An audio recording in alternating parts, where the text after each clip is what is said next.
he had a formative experience there towards the end of his time at Rutgers. 9/11, you're not too far, so pretty formative event. Most of our students now weren't alive on 9/11, but it was a big deal when it happened. A couple of people who might have been alive. I've seen a few gray hairs, but not that many. But so inspired to do something and to defend our country against the evil that happened that day. I joined the SEAL teams. It was 11 years active. 11 years active, yep. Long haulers like dog ears at that time in that kind of business. So pretty extraordinary service. Packed a lot in 11 years. Came back and went to Wharton, the Stanford of Pennsylvania.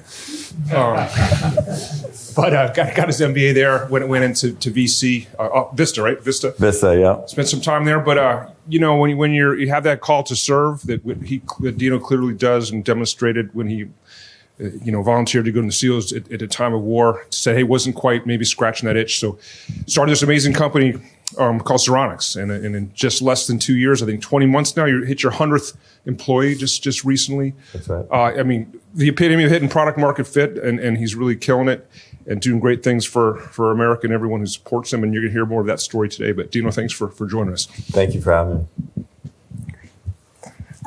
Awesome. Well, Dino, why don't we go ahead and get started? Can you tell us a little bit more about the founding story of Saronic? You were an EIR at 8VC. What were really those initial days of getting Saronic off the ground? Yeah, so when I decided to co-found and build Saronic, I was working at Vista. I was working in private equity. I was out of the teams for 7 years at that point. And candidly, I didn't want to go and work within the government again. That wasn't my plan when I came out of the military. And it was really getting back to that. And as Joe said, being called back into the defense space and really help build products and solutions that keep this country safe, that led me to co-founding Saronic. And I left Vista. I just said, you know what, if I'm going to figure this out and if I'm going to go and solve this problem, I'm not going to do it working 100 hours a week at a private equity firm. It was a great job, but it wasn't what I was driven to go do. Mm-hmm. And so when I left there, I was able to partner with Joe Lonsdale and the folks at 8VC.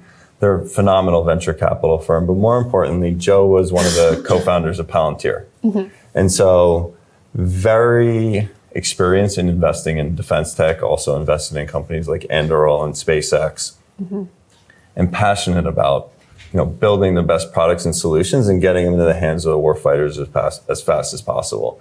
And so it really was that combination of having that support system, building out the thesis, identifying the problem, and having the investors there to support us with the private capital to let us move very, very quickly once mm-hmm. we've identified the problem to go and then execute on it. Mm-hmm. And then you raised 70 million plus within a very short period of time in the last 2 years, which is quite an incredible feat in Silicon Valley. I have a company that just raised 100 million in the last 2.5 years, and that's kind of I would call it the baby dragon egg unicorn in Silicon Valley, which is quite unusual. But how did you go about that fundraise? What was that process like? So Joe and the folks at 8VC have really been supporters since the beginning. So they led our seed round, and then Ray Tonsig at Caffeinated Capital came in, led our Series A 9 months after our seed round. And really it was because the product market fit that we had. And you're really seeing unprecedented momentum within the DoD now for new types of solutions. And it all comes down to the urgency and the problem that we're facing as a country. I tell folks all the time, if you're going to invest in a defense tech company, it's not that dissimilar to investing in a commercial company. To have a clear product gap in the market, mm-hmm. you have to be uniquely positioned to fill that gap, and there has to be demand to fill that gap. But in the defense space, you have to be really uniquely positioned to fill it because mm-hmm. there's essentially one customer. Mm-hmm. And there has to be really, really urgent demand to drive action. Mm-hmm. That has to be a very strategic problem for the Pentagon. And that's where you see a lot of movement and a lot of traction within the defense space. That's why we've been able to build this momentum, and investors have seen that. Like, we've worked with the Navy since pretty much the day we started the company to understand the problem sets, mm-hmm. to understand the mission profiles for our platforms, and say, tell us what you want to do with autonomous surface vessels. What's the mission mm-hmm. set? What's the problem you have in the market? Why do you need them? Why can't you solve the problem a different way? Okay, well, we're going to go and build our platforms around the mission sets, and we're going to build them for you to scale in the quantities that you need. And that urgency combined with product market fit has driven just a ton of momentum. And you recently won your first contract with the Navy through an open solicitation. How did that come about? Maybe talk about just landing that first contract. Yeah, and so we signed 2 CRADAs with the Navy within 90 days of starting the company. And for those of you that don't know, a CRADA is a cooperative research and development agreement.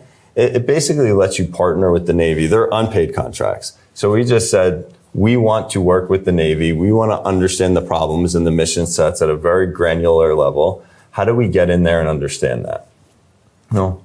Unlike doing diligence on a commercial company, you can't just call the military and have them tell you their problems.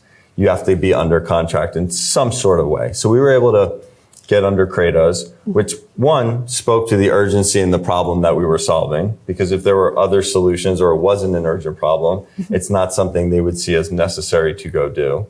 So we partnered with the Navy to, again, build these platforms and solutions. And as that transgressed over time, we did live demonstrations. We've been out to San Diego twice now as part of large naval exercises where we've shown our solutions in the water with naval operators to be, best in class technology, doing mission sets that other platforms can't. All of that relationship has translated into what will now become paid contracts meeting demand signals. And what are you learning about your product and your team from these initial trials at these recent kind of test and evaluation demos and events? So the biggest thing for Saronic is really going back to the partnership with the Navy. We have a very, very close relationship with some of the folks there, and it's seeing that kind of industry and military camaraderie where folks are bought into the mission, and then understanding, scale is the way we solve this problem, right? It's how do you build thousands of autonomous attritable platforms that can be built economically at scale to really build the Navy of the future. It's understanding, okay, then let's bring that back and understand, okay, what are the tactical missions that we want to employ today? How do we build these up for a Taiwan defense scenario where we can provide an active deterrence against an invasion of Taiwan? Then how does that evolve into the Navy of the future, right? How do we maintain naval superiority for decades to come? So how did you go about hiring your initial engineering and product team once you had this idea for the company? So I spent a disproportionate amount of my time on early recruiting. We're very fortunate to have an absolute amazing founding team. Our 3 founders, Doug Lambert, Vib Altekar, and Rob Lehman, are absolute experts in their craft. Doug is our head of engineering. He comes from a company called Liquid Robotics, where he was the head of engineering there. And then Vib ran software at Anduril, where he ran computer vision, sensor fusion, and autonomy across their product lines.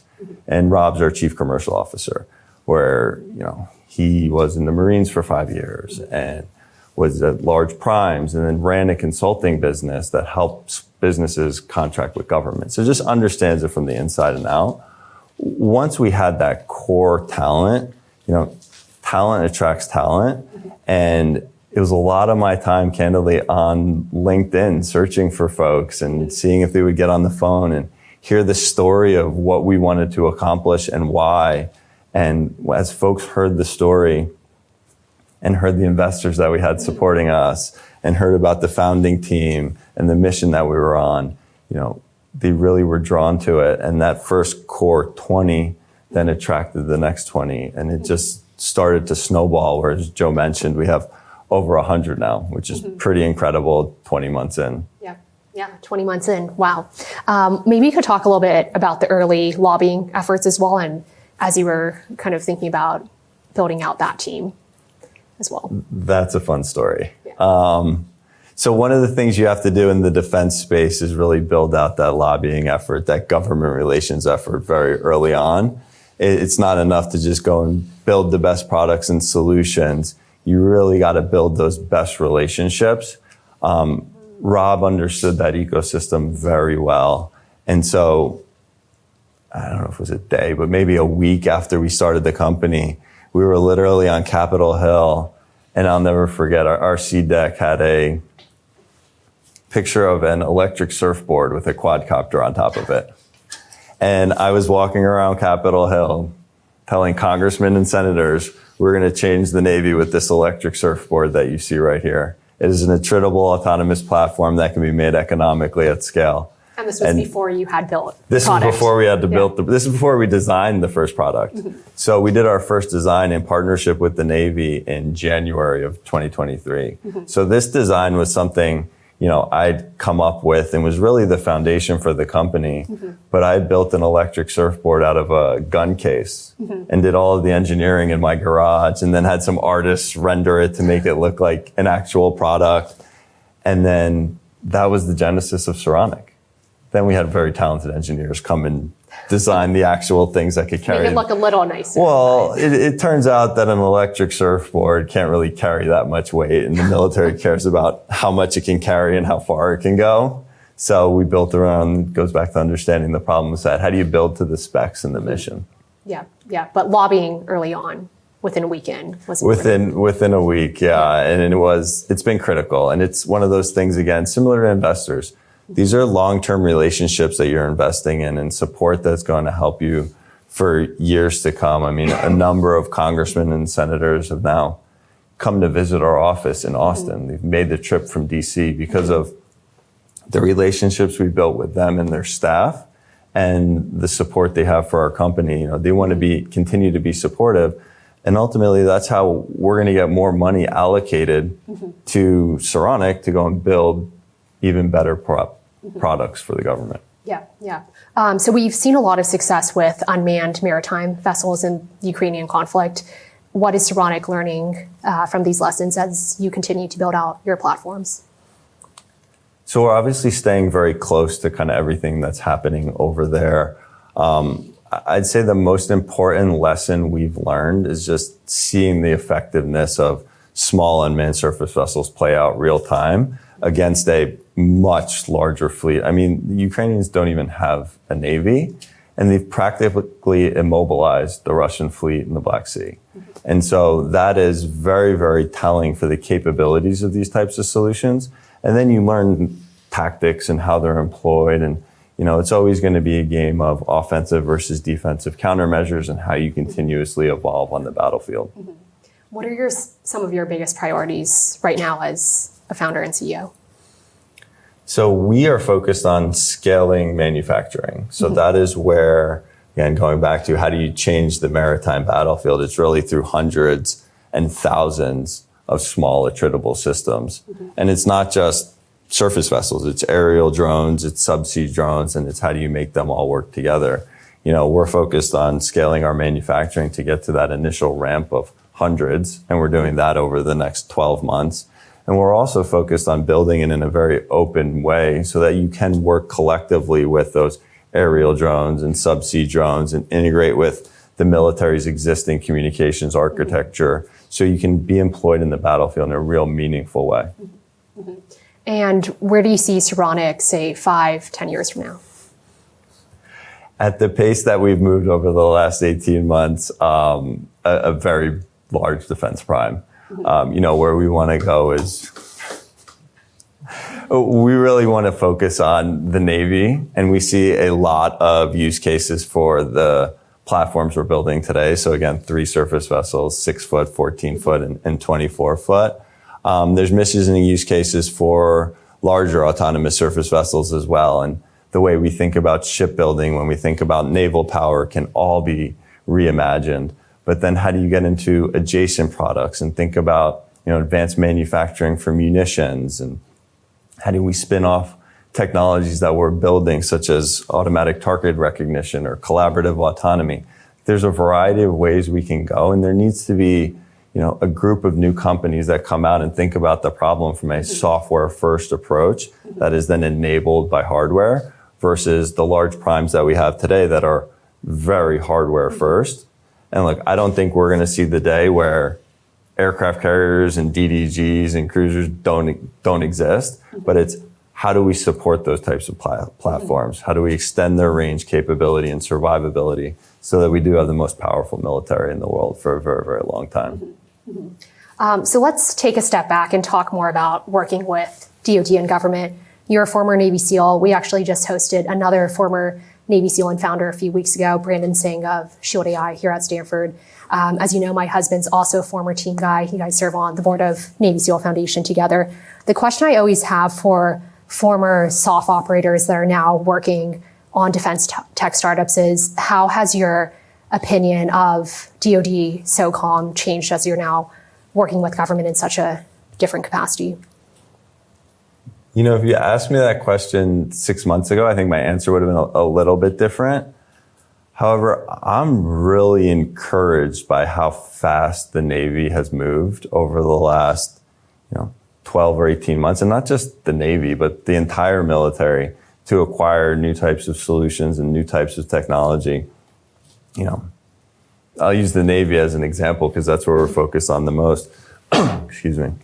But, for the last 20 years, we were involved in a ground war in Iraq and Afghanistan. Folks ask me, did you get the idea for Saronic when you were in the teams? And I'm like, no. It's never on a ship. I'm like, there's not a lot of water in Iraq and Afghanistan, and it wasn't really a priority. But as we shifted back into, a very different paradigm where now global competition is now a thing again, and we didn't think it was going to be for a very, very long time. Once there's alignment and recognition and acceptance of a problem in this country, we can move really, really fast. And the government has the mechanisms to do that. They have the contracting vehicles, OTAs and SBIRs and other things. They just need to utilize them, and they need to have the support to utilize them. And what we've seen over the last 12 months, which I don't really think was the case, even 3 or 4 years ago, was very, very rapid movement to make sure that we have what we need to be successful. That's quite an optimistic view. What do you think the DoD could do to improve how it buys and improves new capabilities? I think they need to continue leaning into new types of companies with advanced software and hardware that prove to be the best capabilities on the market. You've seen this now. Anduril just won a massive contract called CCA with the Air Force. This is a huge indicator from government to industry that if you are a new company and you have best-in-class technology and you're solving problems in unique ways that you can compete for and win multi-billion-dollar contracts, I think that's what the government needs to continue to lean into, because the more companies that win those types of contracts, that's going to funnel more venture capital dollars or more investment in general into the space. That's going to get even more products developed faster for the government so that our warfighters have best products and solutions available. And at the end of the day, that's the real goal. It's how do we get our warfighters the best products and solutions as fast as possible? Is there anything that the U.S. industrial base should be doing that we're not? Investing more. Investing more. If you look back in World War II, I think our defense budget was 15% of GDP, and we spend a lot of money in defense now, but on relative terms, it's a lot less. I think we're low single digits in terms of GDP, and there's a lot of areas that need to be bolstered up. Shipbuilding's one of them. Munitions manufacturing, our defense industrial base needs the type of investment that I think to scale those dollars. In terms of order of magnitude, I think that's where they should be leaning in. What has been the hardest thing about building the company these last 2 years, and take that, and what advice do you have to the next generation of founders looking to work with government? I think the hardest thing about building the company, for me personally, has just been the speed at which we've moved at, and just keeping up with the business. And keeping up is for me, it's staying 6 to 12 months ahead. So if I'm not thinking 6 to 12 months ahead, we're already behind. And at the speed at which we're moving, that's difficult. But it's necessary to be able to dive into the weeds and then zoom back out. For the next generation of founders, I would say, one, pull the thread on kind of where you're being called to go. When I joined the Navy, I didn't know where I was going. 9/11 happened and I said, I want to go have an impact on this war on terror. I literally learned about the SEAL teams from a naval recruiter in a strip mall in New Jersey. And there's a longer story that I'm sure the team guys in the room would appreciate, but he pointed me to a retired SEAL like 2 towns over. He's like, go learn about the SEALs from this guy. He took me to the beach in January in New Jersey and like made me jump in the water just to tell me about the SEAL teams. I mean, it was absolute lunacy, but I'm like, I love this. This is great. And then you never spent time in the ocean after then. Well, it was like some swimming. During training, during training, they get you completely over the water. But when I got out, I also didn't know when I went to start Saronic, I didn't have this is the exact problem that I'm going to go solve.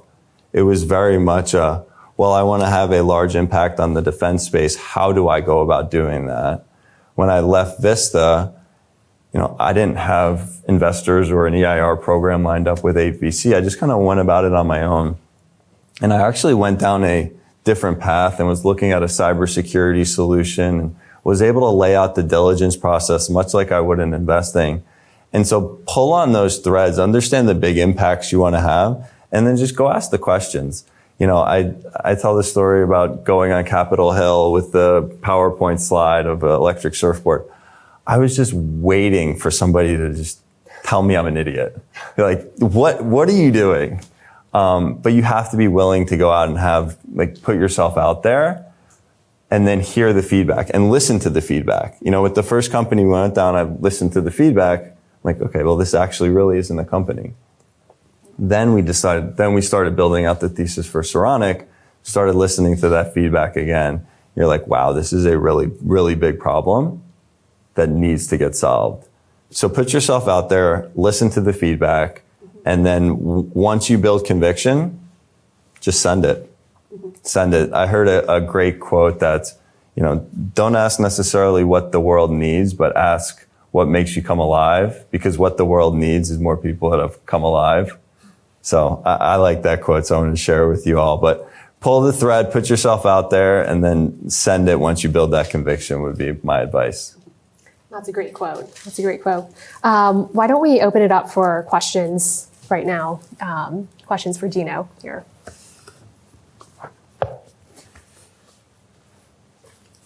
Good afternoon. You've raised some money now, and I imagine in the future you'll raise a little more. Hopefully a lot more. Yeah. You'll raise. And then you just need to return the capital to That's right. investors. The investors don't ask for it back. Where do you think there's a gap maybe in like defense investing? Is it, if there is one, is it more so in the early stage world that we need more activity in like the mid stage? Or do you think like the late stage needs to get more involved in this sector?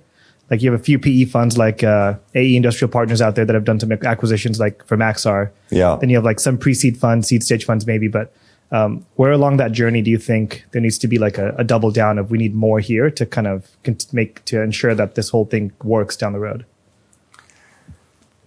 So my view here is it kind of needs to be across the board, because if early stage investors are going to get involved, then you need later stage investors to provide exit opportunities. For a very long time, the only exit opportunity was Lockheed Martin or Boeing or Raytheon. As these early stage companies like Anduril and then Saronic and others are able to offer exit opportunities for smaller companies as well, if private equity comes into the mix and then provides, private capital to be an exit opportunity for early venture capitalists, that could be another avenue to grow these types of companies. I think it really needs to be across the board, but it also needs to be with the realization of, not every company that starts is going to make it. The DoD likes to blame it on the Valley of Death. And while the Valley of Death is a real thing and it takes a long time to win government contracts, the reality is in any industry, 95% of companies that are venture capital backed don't make it. I don't know if that should be any different in the defense space, because you need that type of risk to spur innovation. And the more capital that comes into the space, the more innovation you have. If there's capital up the stack, then you'll have exit opportunities for early investors, and that'll build their conviction. For a long time, investors didn't think they could make money in defense because there was no exit opportunities. Thank you. Hey, Dino. For the threat picture that you're seeing and the demand that you're seeing for your technology, I know a while back, Sail Drone was getting a lot of hype in the defense space. That was much more of like a reconnaissance platform. Are you seeing a lot more demand for, being more forward in the kill chain in the maritime space, being able to have constructive kills in the maritime space? And then also, are you seeing a lot of challenges on the back end with the U.S. supply chain facilitating, the scale that you're talking about? Yeah, great questions. Definitely seeing demand for, I'll call it, active engagement in the kill chain to provide a deterrence at scale. There's a lot of benefits that USVs have that you don't necessarily get out of aerial drones or subsea. And again, they should all be working together, but you're seeing a lot of activity with use cases around those kind of kinetic capabilities. With the supply chain, there's multiple levels to the supply chain. We've been very, very thoughtful about how do we build out a very robust supply chain with US or allied countries that can meet the demand signals that we have. And then also, how do we have the private capital to pre-buy inventory so that we're staying ahead of the demand? Those are things that we can control. When you talk supply chain, there's also elements outside of our control. When you talk about, access to rare earth materials and things like that candidly needs to be government and policy influenced. Hi, I'm a student at the business school, and I'm curious how you approached the lobbying on the Hill that you talked about, whether it was more traditional lobbying, like you were looking for policy change, or it was more like sales and you were trying to build relationships and sell. How did you think about selling on the Hill?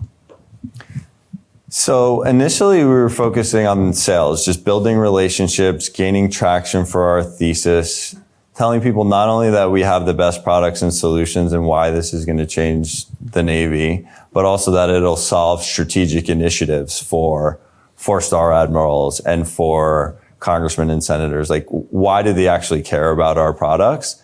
And then driving that momentum so that you can get dollars allocated to the customers so that they can buy your products and you can get that initial foothold.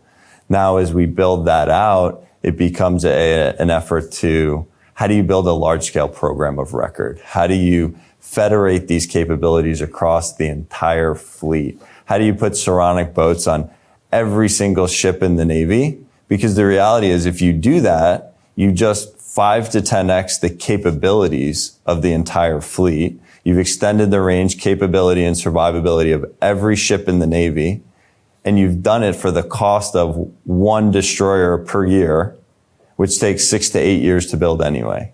So it's a solution that they need, and you need that support across the Hill.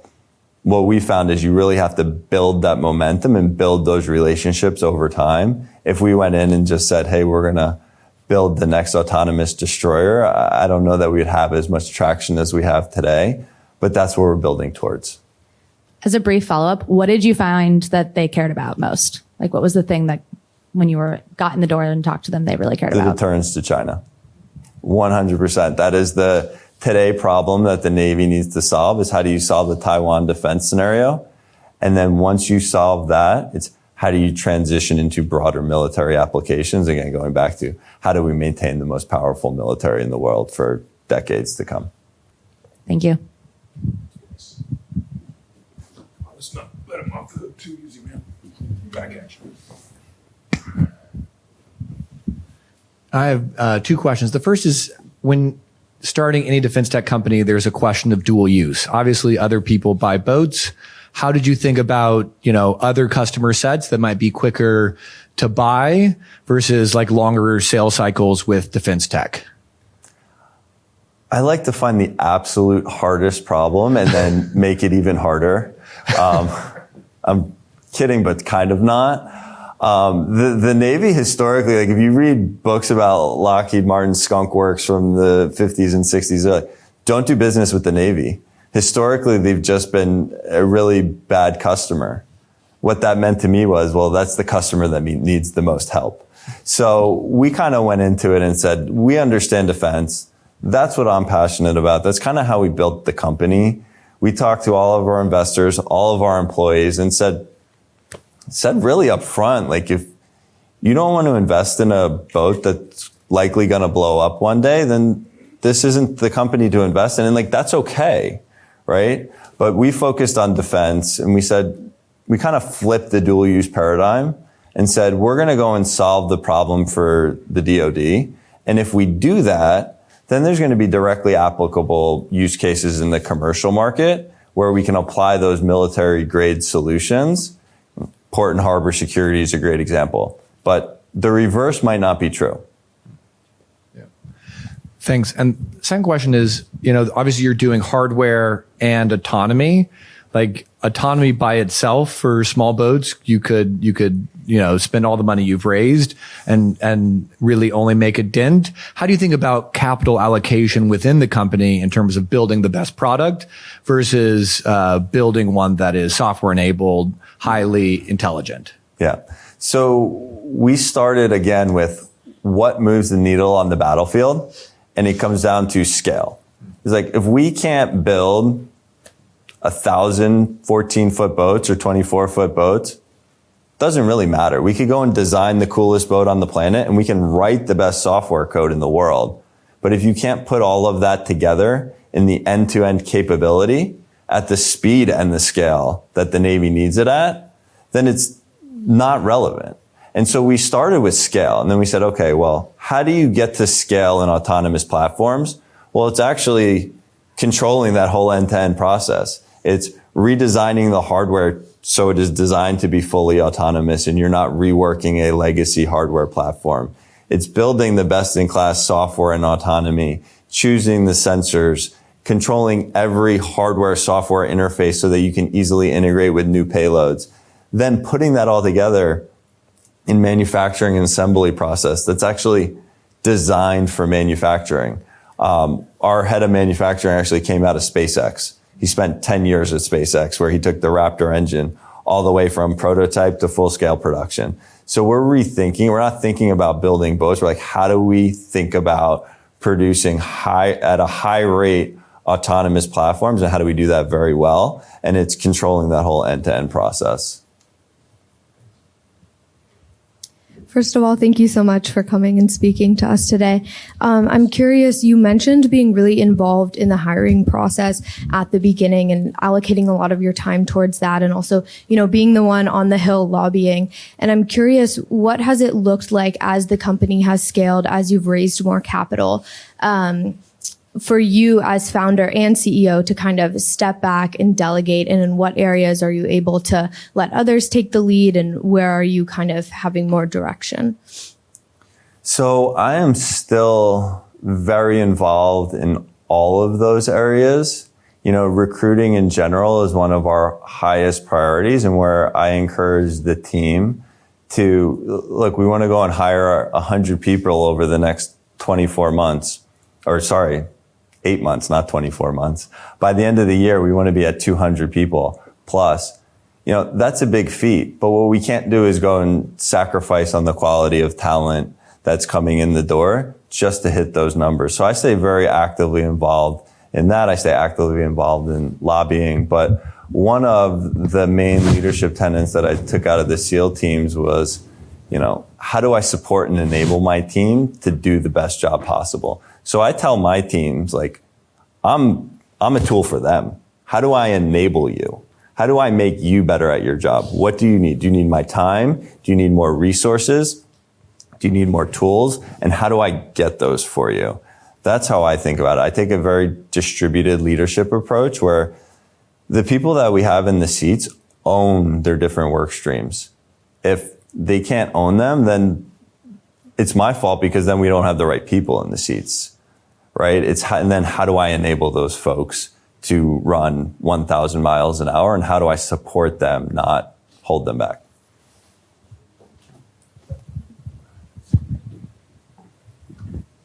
Hey, how are you?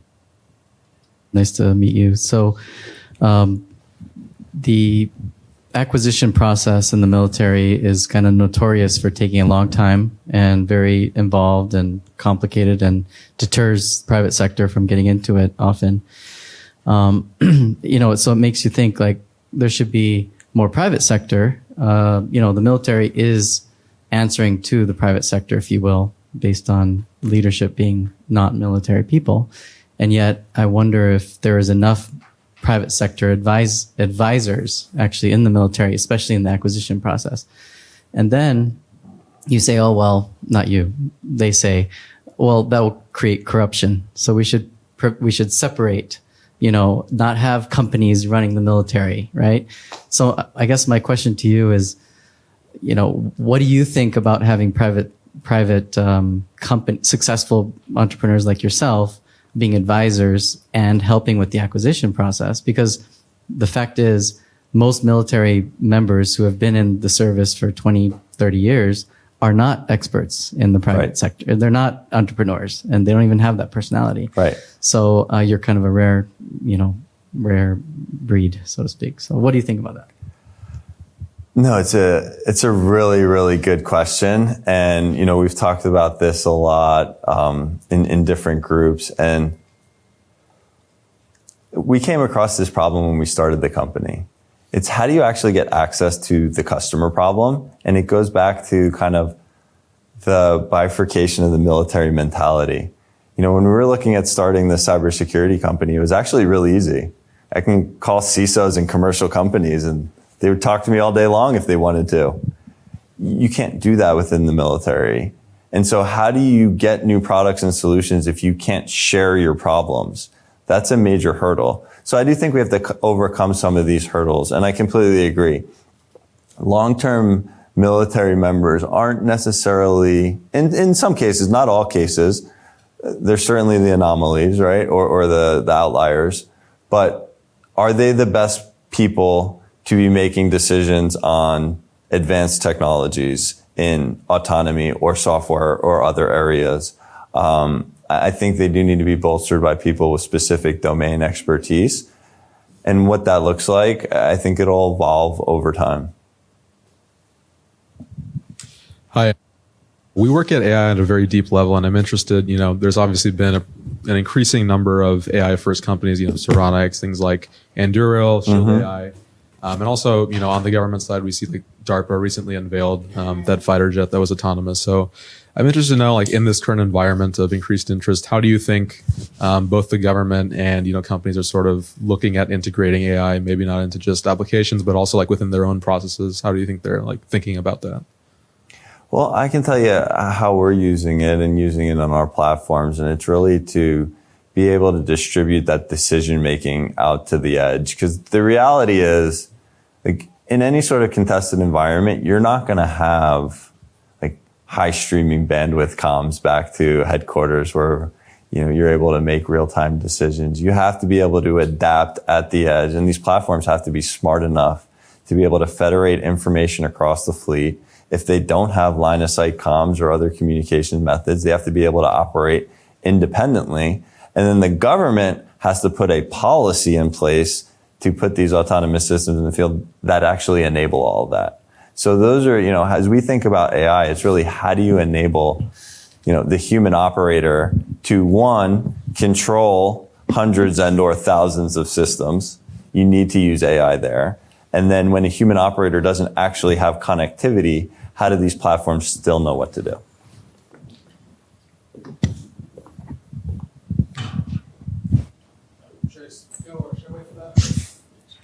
I'll wait for the mic. It's half the fun. So, the current federal budget deficit is about $1.7 trillion, and it's projected to grow. That's basically roughly the discretionary spending of the U.S. government, of which half of that is the defense budget. Given that, to avoid a runaway debt situation, there will have to be budget cuts. How do you see this playing out, given that you're trying to grow your company in the face of that? I think what you're going to see, and what you're seeing now, is the transition of current funding to autonomous platforms and more economic platforms that can be produced at scale. Again, naval ships aren't going away, but an aircraft carrier costs $10 billion, and it takes 10 years to make. And because of advances in satellite imagery and hypersonic missiles, they're largely becoming irrelevant. Now, how do you keep them relevant? You build platforms to support them at scale with autonomy.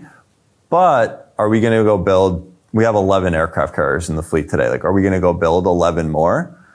I don't think so. I think a lot of that money is going to get shifted into, and is being shifted into, autonomous platforms. And that's aircraft carriers are one example. That's across the board. Air Force, Navy, Army. You're going to see more procurement of more economical platforms that can be acquired at large scale to support these legacy hardware platforms.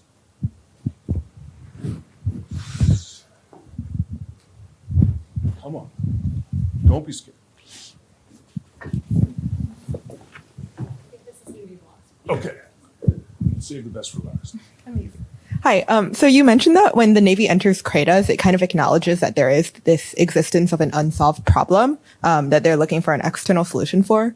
Given that as a builder, you have limited information about what the problem is, and the Kratos kind of to understand what that problem actually involves technically, how do you think about the engineering risk and technical risk that might underlie why this problem hasn't been solved yet, even internally? Yeah, it's the chicken and the egg problem. And so when we started the company, I was able to leverage connections that I had within the Navy. And again, I was just doing research on where can I have the biggest impact within the DoD, and started hearing this theme about maritime autonomy. So it goes back to how do you start pulling the thread and building your own conviction? When I started talking to folks about maritime autonomy, they would tell me there's nothing. I'm like, okay, well, anytime I heard there was nothing as an investor, there has to be something. There's competition in the market. The Navy's doing something. But once we understood what that was at a very granular level, we built the conviction that, hey, there's this huge gap in the market where legacy hardware providers, and in our case, legacy boat builders, are trying to develop software and autonomy. And that's not the right way to do things. And we've seen that play out in other industries. So we saw this huge gap in the market. We then took the other approach in our own internal thesis building and said, okay, let's really understand the top down. Just because there's a gap doesn't mean it needs to be filled. Then we understood shipbuilding, the state of the Navy, the importance of shipbuilding to naval power, all the things that we've discussed. And we said, oh crap. There really is a big problem that needs to be filled at a very, very strategic level. So we built out our own conviction. That's what led us to start the company. So when we started the company, we said, we are convicted in this. We've talked to customers. We think there's going to be a customer base. We didn't necessarily know the Credo was going to be our first avenue into the customer. I actually thought it would be 3 to 4 years before we got our first government contract. But after we built that, after we started the company, we turned around to the Navy and said, no, this is for real. We're not just having market diligence conversations. We've started this company. We have an early team of 10. We're building this. We know you want this solution. They said, you know what? You're right. Let's partner together. And that was our first initial customer validation. And now that's transitioning into our 2024 pipeline. Well, thanks. Dino, I get to summarize these talks, and I have to tell you, for the class, this is probably the best example of how Silicon Valley is going to disrupt the DoD. So world-class engineering, domain expertise, a real problem, seeing over the horizon before the problem actually got understood by the rest of the Navy. And I think if you think about all the pieces that are going on here, for any of you considering becoming a startup to do this, you should really consider the lessons you've heard here. And some of them are obvious. Let's go build some hardware, and it's AI and autonomy and ships and whatever. Some of it was pretty subtle about getting a CRADA, deeply understanding the problem, having connections inside the Navy to understand who owned the problem, and then also the conversation about Washington and figuring out where the money is. The only thing I'll disagree with, and we could all put this in an envelope and open it up in another couple of years, is whether the legacy primes will go quietly in the night. Anybody think they want to stop building aircraft carriers? Huntington and Ingalls, you think they're going to go home and say, I guess we don't need these anymore. Let's lay off 10,000 people in 55 congressional districts. And I think this is a great example of what happens when disruption hits the status quo. This is the right company. This is exactly what the United States needs. Anybody know when we finally developed carrier strike groups as the way we project power in the United States? Anybody know the date? Anybody? Sir? What date? What date? Anybody know the date? The exact date? December 8th, 1941. No joke, if any of you want to go look it up, the New York Times has an archive of newspapers. Look up the front page of December 7th, 1941, and that was printed before they knew about the attack. On the front page of December 7th, 1941, you should use this in your marketing, is a article about the Secretary of the Navy who says we could take on two countries. At the time, we have the most powerful Navy in the world. Well, we kind of did. All our exercises were about battleships, and we ran fleet exercises, assuming we were going to go to war with Japan, and it was going to be a battleship war. On December 7th, 1941, the Japanese said, well, no, that's not how we're going to fight a war. We're actually going to use these ships that the U.S. Navy thought were scouting ships, aircraft carriers. We're actually going to use them to project power, which became carrier strike groups. The December 7th date for autonomous vehicles was what happened to the Russians in the Black Sea. The Ukrainians, as you mentioned earlier, without a navy, basically have sunk most of the Russian fleet, certainly on a range and scale that's a lot shorter than the Pacific, but I think is a proxy for what the U.S. Navy is worrying about at scale, and your company is perfectly positioned to do that.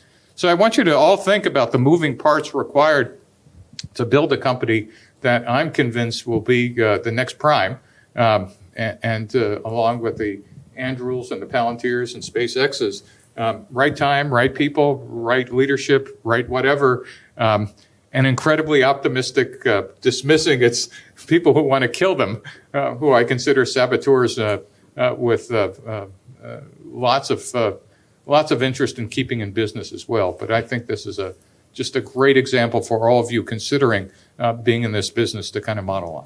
So thank you very much, Dino. I thought it was a great presentation. Thank you very much, and thank you all for coming. And seriously, this is great work. It needs to be done. Our country needs it, and it's the minds like you guys, the best and brightest in the country, that's going to drive the defense innovation ecosystem forward. So thank you all for your interest and your efforts here, and that's what encourages me. It's seeing the best and brightest really passionate about getting into the space. So thank you guys. Thank you. Awesome.